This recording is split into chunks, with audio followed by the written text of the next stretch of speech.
Ici Radio Taïwan International. C'est François-Xavier Boulet pour vous présenter l'émission Taïwan en ébullition.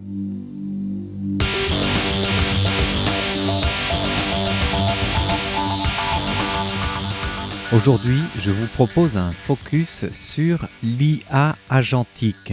L'intelligence artificielle agentique désigne en fait un système d'intelligence artificielle qui agit de manière autonome pour atteindre des objectifs définis précis. Et quand nous disons qu'elle agit de manière autonome, nous faisons référence au fait qu'elle a une supervision humaine qui reste très limitée. En tout cas, pas de contrôle permanent.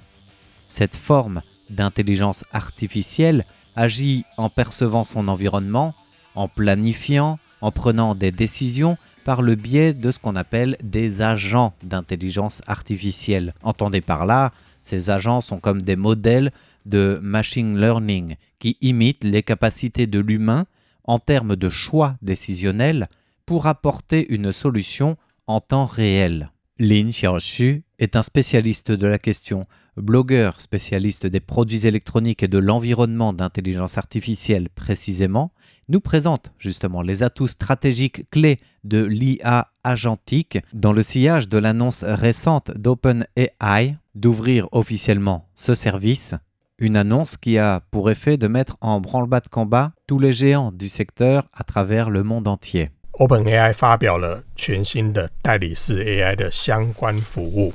OpenAI a annoncé un tout nouveau service d'intelligence artificielle agentique. L'annonce vient d'être faite et ils affirment clairement que la technologie est fin prête et que toutes les plateformes peuvent se connecter à leur service, intégrer leurs API. Cela signifie qu'il est possible de relier les fonctions et interfaces d'IA agentique d'OpenAI à divers services, à tout type de serveurs et de systèmes d'intelligence artificielle. À partir de là, ce système de service fait qu'OpenAI propose d'accomplir toutes les tâches possibles et imaginables par l'IA.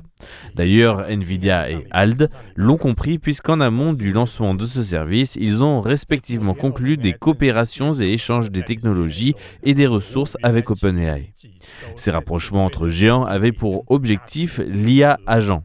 On peut même imaginer que ces grandes entreprises, prêtes à céder des parts ou à investir massivement, le font pour pouvoir entrer dans ce nouveau monde immense qu'est l'IA agentique.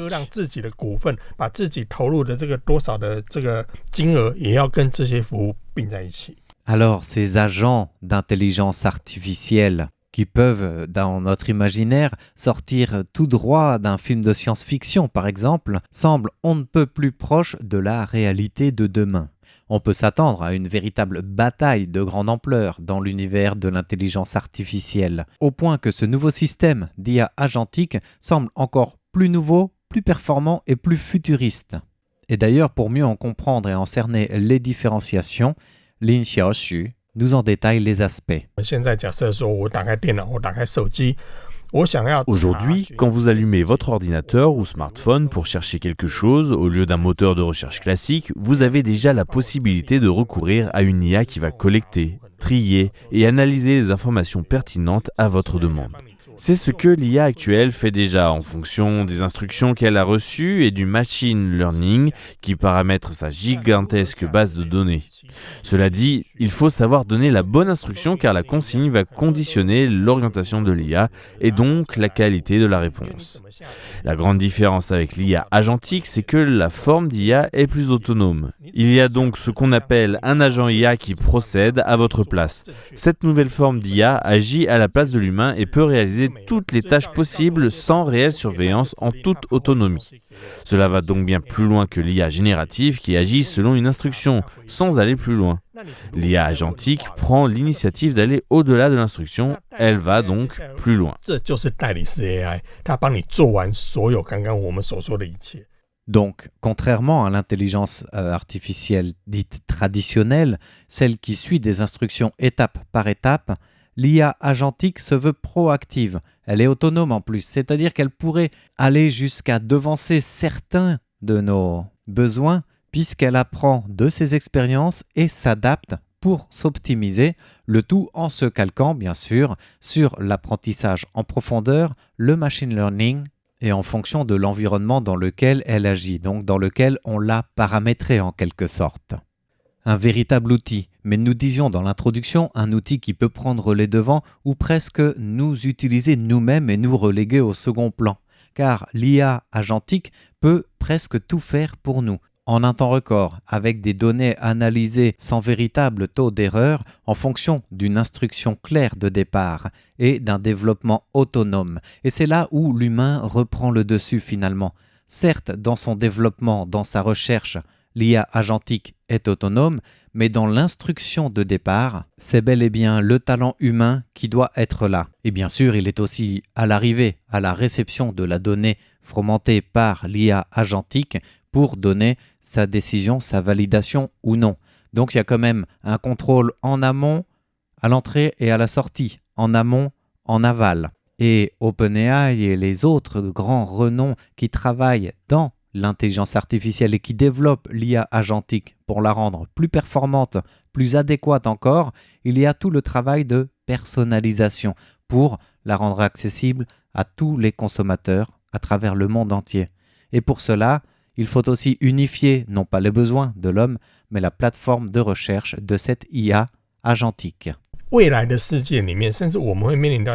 À l'avenir, il y aura surtout une seule fenêtre, une seule plateforme, sur votre téléphone ou votre ordinateur par exemple. En donnant une instruction, l'IA agentique ira automatiquement consulter toutes les plateformes ou sites, comparera et analysera et optera pour le meilleur choix en fonction de vos critères.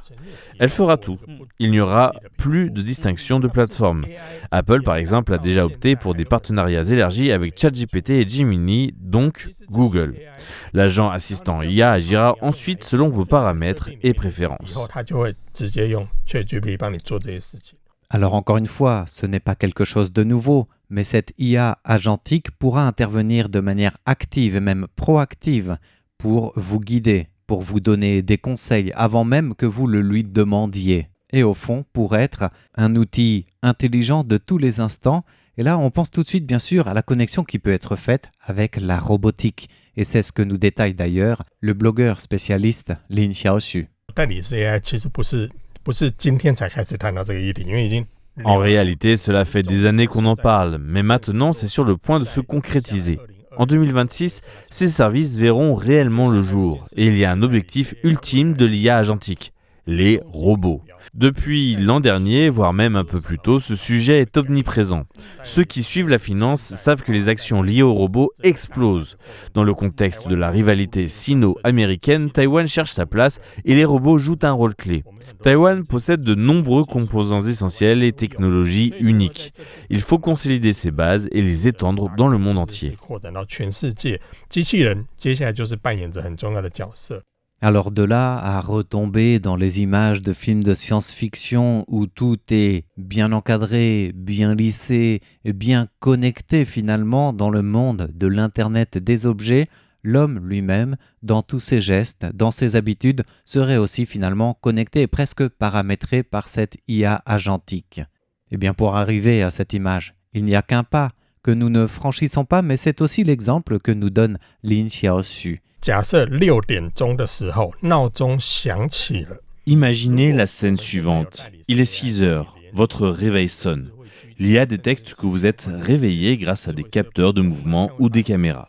La lumière s'allume progressivement et votre chien robot intelligent arrive avec vos chaussons. Vous vous levez, dans la salle de bain, le miroir affiche votre agenda du jour ou même vous le lit à voix haute. Pendant que vous vous habillez, la machine à café démarre car l'IA sait que vous êtes presque prêt. Le robot domestique prépare votre petit déjeuner au besoin. Ensuite, le robot apporte vos effets personnels près de la porte. Vous n'avez plus qu'à le prendre et ouvrir la porte. La poignée activée donne le signal à votre voiture autonome qui se met en route et vous récupère sur le pas de la porte pour vous conduire à votre lieu de travail. Tout cela peut déjà être planifié avec les technologies actuelles. Peut-être que les robots ne seront pas des humanoïdes comme dans les films de science-fiction, mais seront conçus davantage par rapport à leur fonctionnalité, comme on le voit avec le chien robot. Avec les progrès des technologies matérielles et logicielles, ce n'est plus un rêve. C'est technologiquement magnifique et relève déjà du possible grâce à l'IA agentique. Alors, pour le meilleur ou pour le pire, la question, nous ne pouvons pas ne pas la poser. L'homme servile de la machine qui le dépasse, cette question-là non plus, cet horizon bien sûr n'est pas là tout de suite demain, mais encore on pressent la nécessité de rapidement ériger des réglementations pour l'usage de ces technologies et leurs limites à leur rôle d'outil, innovant, autonome, preneur d'initiative certes, mais outil avant tout, et seulement au service des besoins de son utilisateur qui lui reste bel et bien humain. Bien voilà pour la présentation de l'intelligence artificielle agentique telle qu'elle se développe dans le monde entier, les enjeux et défis y compris à Taïwan. Merci de votre écoute, c'était Taïwan en ébullition présenté par François-Xavier Boulet pour Radio Taïwan International.